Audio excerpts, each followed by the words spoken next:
The rain had a way of making everything feel heavier in the city. Not just the clothes or the air, but the silence too. The kind of silence that came with long hours and empty pockets. It was nearly midnight and Kiara's feet were killing her. The double shift at the 24/7 diner had soaked into her bones like the drizzle still hanging in the air. Her black canvas shoes, the cheap kind you bought in bulk, squished faintly with each step on the slick sidewalk. She pulled her thrifted jacket tighter across her chest, its zipper stuck halfway up, and kept her head low. Downtown was quiet at that hour. Storefronts locked up behind metal grates, neon signs flickering like they were tired too. The city didn't look dead exactly, it looked like it had given up. She passed two security guards outside a corner liquor store, both white leaning against the wall like they owned it. One smirked as she walked by, said something under his breath that she didn't catch. She didn't ask him to repeat it. What was the point? You get used to the sound of people assuming you're less than. Kiara was 22, but her shoulders carried more years than that. 5'6", wiry and fast the way people got when they had to move through life. Dodging blows, physical, emotional, systemic. Her dark brown curls were pulled into a tight bun under her hoodie. Her face, if you look closely, was beautiful in a quiet, unpolished way, but life in a city like this didn't reward that kind of beauty. Especially not when you were black broke and alone. She was just 3 blocks from her apartment when she saw him. At first she thought it was a pile of trash tucked behind the wet cardboard boxes near the alley. But something about the shape, the stillness of it made her pause. She stepped closer, squinting through the haze of the streetlight overhead. It was a boy, 10, maybe 11, thin, almost ghost-like. His hoodie was torn, jeans ripped at the knees, socks soaked through, and no shoes in sight. His lips were tinged blue skin pale, with a bruised purplish cast under his eye. His arms were crossed over his chest, hugging himself like he was trying to hold his own bones together. She looked around. A man in a business suit turned his head and picked up his pace. A woman crossed to the other side of the street, clutching her purse. Nobody stopped. Nobody ever did. Kiara stood, frozen rain sliding down the back of her neck. That ache-sharp familiar settled in her chest. She knew that cold. Knew the hunger that hollows you out until even fear gets too tired to sit beside you. She stepped toward him, her breath catching. "Hey," she said, "kneeling down, you hear me?" No response. His eyelids fluttered, his breathing shallow. She pressed the back of her hand to his forehead. Ice cold. If she left now, maybe someone else would find him. Maybe, but probably not. He'd disappear into the night like so many kids before him, lost between a system too slow and a world too indifferent. No, not tonight. She slid her arms under him, lifting his weightless frame with more ease than she wanted to admit. He was too light for a boy his age. He didn't even stir. Her shoes slapped wet against the sidewalk as she started walking, fast, determined. The hospital was 4 blocks away. Behind her, the city kept moving. Cars hissed past. Laughter drifted from an upstairs window. The guards at the liquor store didn't even look up. Just another black girl with another problem. Just another ghost of a child clinging to her chest. But this time, someone was watching. Someone was caring. By the time Kiara reached the ER, her arms were trembling, not just from the effort, but from the fear creeping into her thoughts. What if they didn't believe her? What if they asked too many questions? She pushed the doors open with her shoulder. Fluorescent lights flickered overhead, casting a sterile glow on cracked linoleum. A nurse looked up, white middle-aged eyes tired. She raised an eyebrow but said nothing at first. Kiara's voice came out hoarse but steady. "He needs help." The nurse stared, then asked, "Is he yours?" Kiara didn't flinch. She'd been waiting for that. But before she could answer, a soft voice called from the hallway. "I've got it," another nurse said, stepping forward. Blonde, fair skin, maybe late 40s. Calm, not unkind. Her eyes studied the boy, then flicked back to Kiara with something close to curiosity, but not judgment. "We'll take him back now," she said gently. "You can stay close." And just like that, something shifted. Kiara exhaled. For the first time that night, the weight in her chest loosened, not much but enough to breathe. The boy was wheeled away through swinging double doors, his small frame swallowed by the sterile brightness of the hospital. Kiara stood at the threshold, unsure if she was supposed to follow, unsure if she even belonged. Her sneakers left damp smudges on the linoleum, her jacket still dripping onto the floor, but no one stopped her. Maybe it was the way she looked, exhausted, scared, but not desperate. Just real. Or maybe it was the way the blonde nurse had glanced back once, almost like she was silently telling her, "It's okay. You did the right thing." Kiara sank into a hard plastic chair near the triage window, her arms aching now that the adrenaline was wearing off. The waiting room was almost empty. A television in the corner buzzed quietly with a muted news broadcast, something about a local council vote, completely irrelevant to the kind of people who ended up here at midnight, soaked and scared and holding stories nobody wanted to hear. She leaned forward, resting her elbows on her knees, trying to calm her breathing. A clipboard smacked onto the counter. Forms said a younger nurse with sharp eyes and a tight ponytail. Her voice was flat, almost mechanical. Name, age, insurance. Relationship. Kiara blinked. "He's my brother." The nurse paused, pen hovering. Her brow arched. "Your brother?" "Yeah," Kiara said quickly. "Derek." The name slipped out again so fast, so natural it startled her. The nurse's eyes narrowed as they flicked between Kiara's brown skin and the boy's pale face visible through the hallway window. She didn't say anything, but the question sat in the air like smoke. Really behind the glass partition, another nurse leaned over and whispered to a colleague. Kiara caught a glimpse of her side glance. Her jaw clenched. She'd seen that look before in schools and stores and job interviews. It was the look that always came just before someone asked to see your ID, even when you were just trying to live. She opened her mouth, trying to form a better lie, something smoother, something more convincing. But before she could speak, a voice cut through the tension. "I'll handle this." It was the same blonde nurse from earlier, her presence calm, steady. She stepped between Kiara and the younger nurse with practiced ease.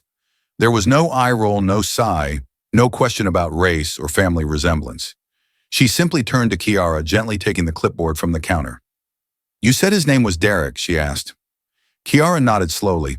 The nurse didn't press, didn't ask how two siblings could look so different, didn't ask for a birth certificate. She just wrote something on the form and gave Kiara a nod. "Let's get him checked in properly." And that was it. A choice made in a moment. The kind of grace that rarely came Kiara's way. As they walked down the hallway together, Kiara dared a glance at the woman beside her. Her white scrubs were spotless, her steps unhurried, her voice calm like she'd done this 100 times, but there was something softer behind her professionalism. A knowing maybe, an understanding of how fragile dignity could be when you had to lie just to save someone. In the exam room, a small team worked efficiently. Vitals were taking a warm blanket wrapped around the boy. Someone inserted an IV. Someone else asked questions. "What's his birthday?" a doctor asked. Kiara paused. "October 8th. Any allergies, number, insurance." She hesitated, then shook her head. The doctor frowned but didn't argue. Slowly, the boy's color began to return. His breathing steadied. The machines beeped their steady rhythm like reassurance. Kiara stayed back near the wall, arms crossed tightly across her chest, afraid to move, afraid to hope. The blonde nurse lingered after the others left.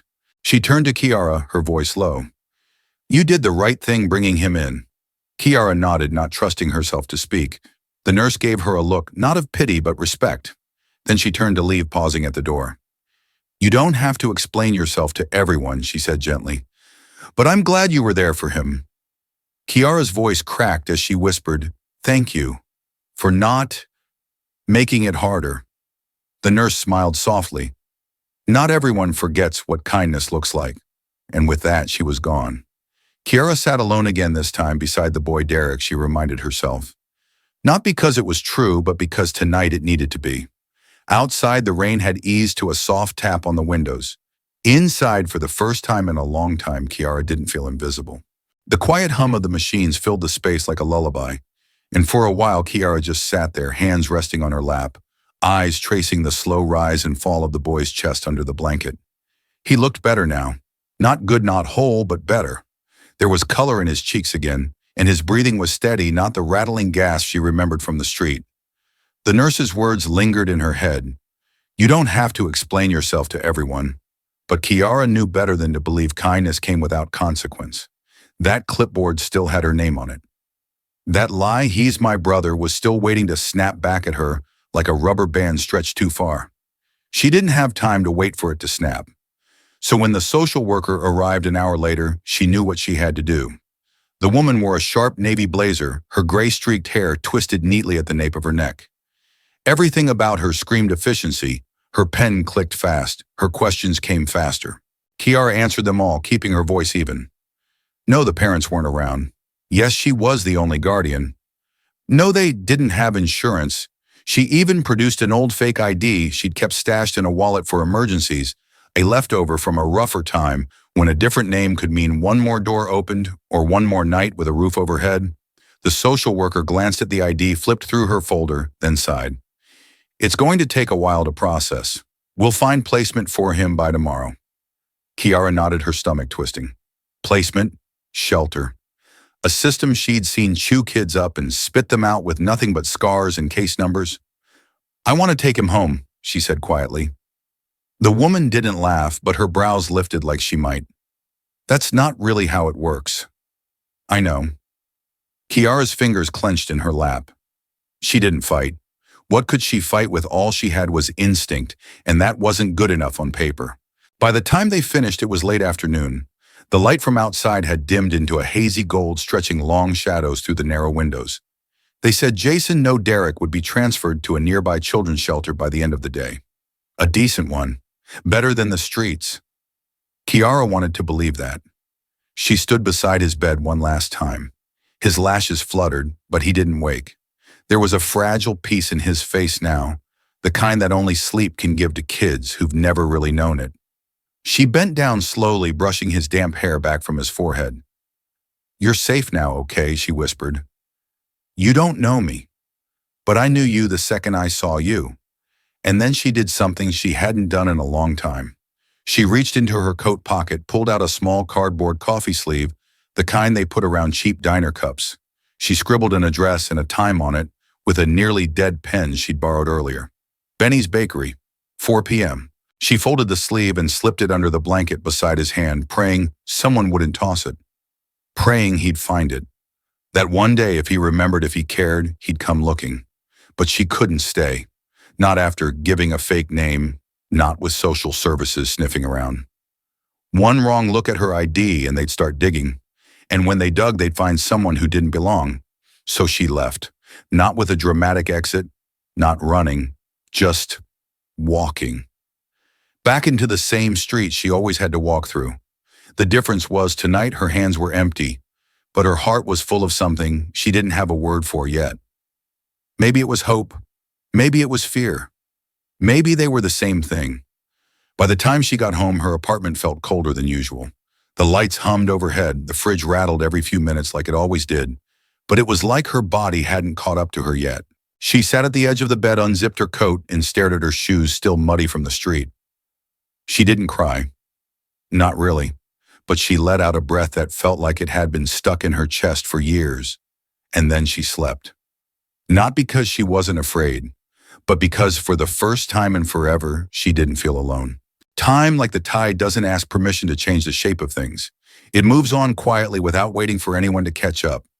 And for Kiara, after that long night at the hospital, time did what it always does. It swept forward slowly, bearing the memory of that boy under layers of rent payments, double shifts, leaky faucets, and the low, constant hum of survival. But still, there were fragments. A few days after Jason was taken to the shelter, Kiara walked by Benny's Bakery with a folded napkin in her coat pocket, the same napkin she had used that night to scribble her name, and the bakery's address at the bottom of a takeout coffee sleeve. She left the extra sleeve with him, whispering that he should come there at 4 p.m. someday if he ever needed her, if he ever remembered. Then she disappeared before the social worker could dig too deeply into her story, or worse, discover that her ID wasn't real. She didn't want trouble. She only wanted him to be safe. For the first year, she passed by that bakery every single Thursday at 4. She'd stop for a coffee she couldn't afford, pretending it was coincidence. She'd sit by the window, eyes flicking to the door with every jingle of the bell. But the door only ever swung open to strangers, men in suits, on coffee runs, mothers dragging impatient toddlers, teenagers glued to their phones. Never Jason. Never the boy with the green eyes and bruised cheeks and hesitant trust. Eventually, she stopped going. She told herself it was foolish to hope that it was better this way. He was likely moved, renamed, folded into a new life, where Kiara was nothing more than a blurry face from a night soaked in rain. But a tiny part of her buried deep beneath the practical armor she'd built over years clung to the idea that maybe, just maybe, he remembered. 15 years passed. The city shifted around her storefronts, changed hands, gentrified blocks, replaced forgotten ones, and even Benny's, once a humble corner bakery with cracked tiles and free coffee refills, relocated to a sleeker, more modern spot 2 streets over. Kiara didn't notice at first. She rarely wandered outside her work-home loop anymore. But one afternoon, worn out after a particularly grueling shift, she decided on a whim to treat herself to something small, something warm. She turned the corner and found herself standing in front of the new Benny's, a place that looked nothing like the one she remembered except for the hand-painted sign above the window. The interior was bright, almost too polished. Clean glass counters displayed delicate pastries like they were jewelry, and a well-dressed barista took orders on a sleek tablet. Kiara hesitated, suddenly self-conscious in her faded jeans and frayed coat, but stepped inside anyway. She ordered a black coffee, no sugar, no cream, and took a seat by the window just like she used to back when hope still fit in her pocket. She was stirring her coffee absent-mindedly, watching the city blur past outside when the bell above the door chimed. She didn't look up at first. People came and went. She was used to it. But then a silence spread through the room, a strange hush that made her glance toward the entrance, and the spoon in her cup froze. A man had walked in, tall, broad-shouldered, dressed in a wool coat that looked expensive, but not flashy, like someone who no longer worried about price tags. His beard was neatly trimmed, his presence confident but grounded. He stood there for a moment, scanning the cafe until his eyes landed on her, and then he smiled. Not a polite smile, not the kind strangers give, but a quiet, knowing curve of the lips that cracked through 15 years, like they were nothing more than a sheet of thin ice. Kiara stood slowly, heart stuttering in her chest. "Kiara?" His voice was deeper now, weathered but familiar. She stared at him, searching, confirming, disbelieving, before she let out a breath that sounded almost like a laugh. "Jason," he took a step forward, then another. "I've been looking for you," he said, and when he reached into his coat pocket, he pulled out something worn and fragile, creased at the edges, stained faintly with time. A to-go coffee sleeve with faded handwriting, still just barely visible. Benny's Bakery, 4 p.m. "Kiara." "I kept it," he said, eyes locking with hers. "I didn't know if you still lived here. Benny's moved. Took me a while to find this place again, but I never stopped looking." Kiara stared at the coffee sleeve in Jason's hand. The ink faded to a faint blur, but still legible, still real. For a moment, her throat tightened so much she couldn't speak.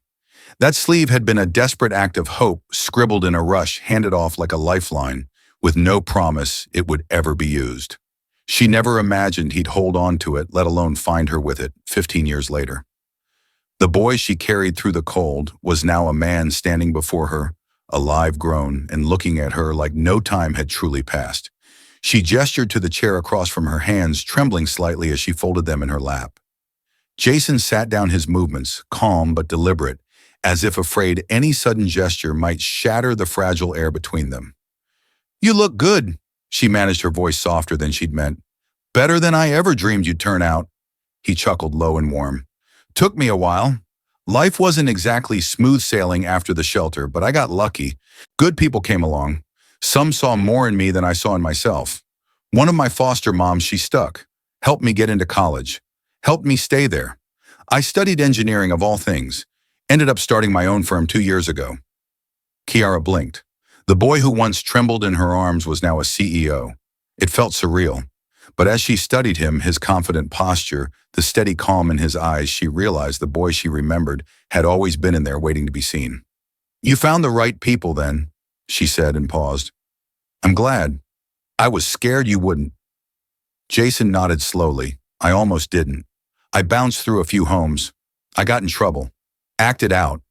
But I kept this." He held up the sleeve again, gently folding it back into his coat pocket, and it reminded me that someone saw me when nobody else did. Kiara's eyes welled despite herself. She turned slightly, staring out the window to steady her breath. The city outside looked unchanged, same rush, same noise, but something in her world had shifted. Jason wasn't just alive. He'd come back for her. I was afraid, she whispered, almost ashamed. I left because I thought they'd find out about the ID. I thought they'd take you away or charge me. I had no one to fight for me, so I ran. But I left that note just in case. Jason smiled. I figured.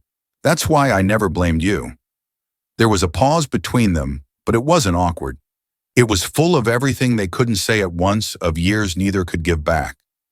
Then he reached into his other coat pocket, pulled out a plain manila envelope, and slid it gently across the table toward her. Her brows furrowed as she picked it up. The paper was heavy, official. She unfolded it with cautious fingers, and there at the top, typed in bold black letters, was the title, Petition for Adult Adoption. Voluntary. She looked up, startled.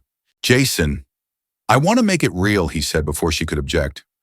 You were never just a stranger who helped. You were the one who gave me a chance when no one else even looked. I've carried your name in my heart since I could spell it. Now I want to carry it for real. Kiara stared at the paper, her fingers tightening around the edges. I'm not your mother, Jason. I know, he said, smiling gently. I'm not asking for that. I don't need a mother. I need my sister, the one who found me, who saved me, who lied for me just to make sure I didn't freeze out there. You saved my life, Kiara. I've spent 15 years building mine so I could come back and tell you that. The words lodged somewhere deep in her chest, pressing against old wounds she thought had scarred over long ago. She hadn't been anyone's anything for so long. Not a sister, not a protector, just a woman surviving. Now here he was calling her family, not because of blood, but because of choice. Her hands trembled as she slid the paper back toward him, not in rejection, but in acceptance. You sure about this? She asked quietly, afraid to hope. Jason grinned. Couldn't be more sure. She let out a shaky breath and smiled for real this time. Guess you turned out all right after all. He laughed, the sound full and unguarded. Didn't want to disappoint my big sister. For the first time in years, Kiara didn't feel like someone who was barely holding on. She felt seen, chosen, and maybe loved. They sat there in silence for a while, sipping coffee that had long gone cold, watching the city blur past the diner windows, like a movie they weren't part of anymore. Kiara couldn't stop glancing at Jason, not because she didn't believe he was real, but because some part of her still didn't believe she deserved this moment. For so long, her life had been built on quiet sacrifice and invisible strength. And now across from her sat the living proof that all of it had mattered. Jason leaned back in the booth, his fingers absently tracing the edge of the manila envelope. There's something else I want to show you, he said, reaching into his coat again. This time he pulled out a small stack of pamphlets, worn and dog-eared, each one stamped with a logo that read, Second Chance Initiative. We mentor kids, he said. Street kids, foster kids, the ones everyone else forgets about. Kiara's brow furrowed. She picked up one of the pamphlets and flipped through it.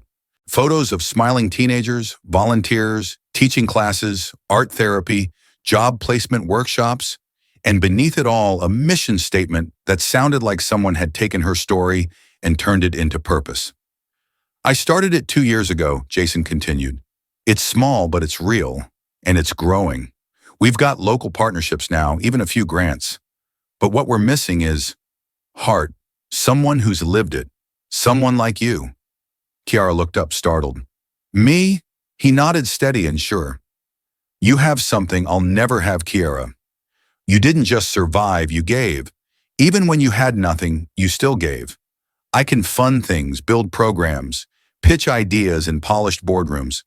But you can reach people I can't. You're the reason I'm here. And I know there are more kids out there like I was waiting in the dark, hoping someone like you walks by.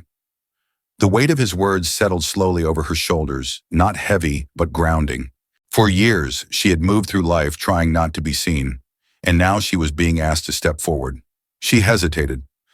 I work a double shift most days, Jason. Rent doesn't pay itself, and I'm not exactly nonprofit material.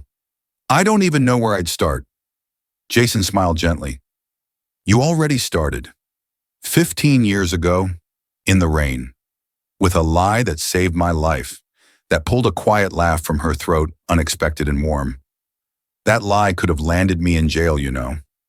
But it didn't, he replied. And instead, it built something real. Kiara leaned back, her eyes drifting to the old jukebox in the corner, playing a scratchy Otis Redding track, a song her mother used to hum when folding laundry late at night. She thought about those years, about missed meals, about keeping her head down, about learning to live with being overlooked. And she thought about the boy on the sidewalk, blue-lipped and broken, and the woman she'd become because she couldn't walk past him. Finally, she looked at Jason. "You really think I could help? I know you can," he said. And just like that, something inside her shifted. Not all at once. Not a dramatic transformation, just a quiet decision. A door she'd kept shut for too long, cracking open to let in something new. "Okay," she said, her voice steady. "Let's start with one kid. But I'm not wearing a name badge or giving any big speeches." Jason laughed. "Deal." They clinked coffee mugs like it was a toast, though neither said the words. They didn't have to. This wasn't just a reunion, it was a beginning, one they'd both earned in different ways. Outside, the city kept moving, impatient, indifferent. But inside the diner, between the buzz of old light bulbs and the soft clatter of plates, something rare had taken root. Hope. The following week, Kiara found herself walking through the double doors of the old community center, 2 blocks away from her apartment, the one she'd passed 1,000 times, but never once stepped inside. The faded brick building smelled like dust and floor polish, with cracked linoleum floors that echoed the chatter of too many kids in one room and too few adults trying to hold it all together. Jason had told her she didn't need to do much, just sit in on a group session, get a feel for it. But the moment she stepped inside, it felt like something in the air shifted. The room was filled with noise, laughter, sneakers, squeaking, someone dribbling a basketball in the hallway. But her eyes settled on a girl no older than 9, huddled in the corner by the window. Hood pulled low, sketchpad clutched tightly against her knees, eyes scanning the room like it might turn on her any second. Kiara didn't have to ask what her story was. She'd seen it in the mirror. Later, Jason caught up with her in the hallway, a stack of volunteer forms in his hand. How was it Kiara didn't answer right away? Instead, she watched the girl through the glass, a little shadow pressed up against the world. "She reminds me of me," Kiara murmured, "the way she watches everything like she's waiting for it to fall apart." Jason smiled, but it wasn't the kind of smile that ended in laughter. It was quiet, reverent. "Then maybe you're exactly who she needs." That night, as Kiara walked home through the same streets she'd once dragged herself along, something was different. The flickering streetlights didn't feel quite so cruel. The wind didn't bite the same way. Even the city's cold indifference had softened, like maybe for once it was holding its breath for something better. And then came the park. It had been years since she'd sat there on that splintered bench under the crooked tree, but the memory returned like an old song. The coffee in her hands, Jason beside her. The moment he told her he hadn't just come back for her, but for every kid still stuck in the rain. Now he stood there again, a clipboard under his arm, talking to a city councilwoman about funding permits expansion.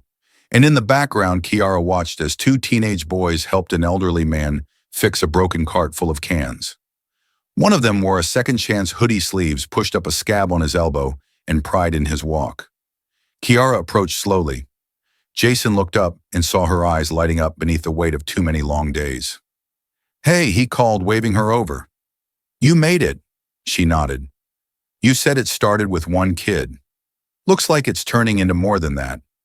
"It is," he said, "but only because of you." She shook her head. "No, because of us." Jason looked at her, then at the park, then at the small growing crowd of volunteers, kids' neighbors. "We should host something," he said suddenly. "A little community event.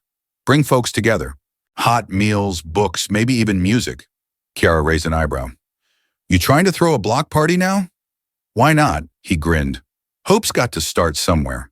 And just like that, they stood together in the park, not as a waitress and a homeless boy, not as strangers bound by a lie, but as something else entirely. Family, chosen and earned.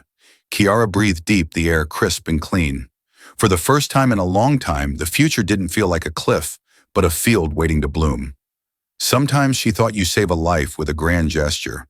But most times it starts with a small thing, a pause in the rain, a glance, a decision to not look away.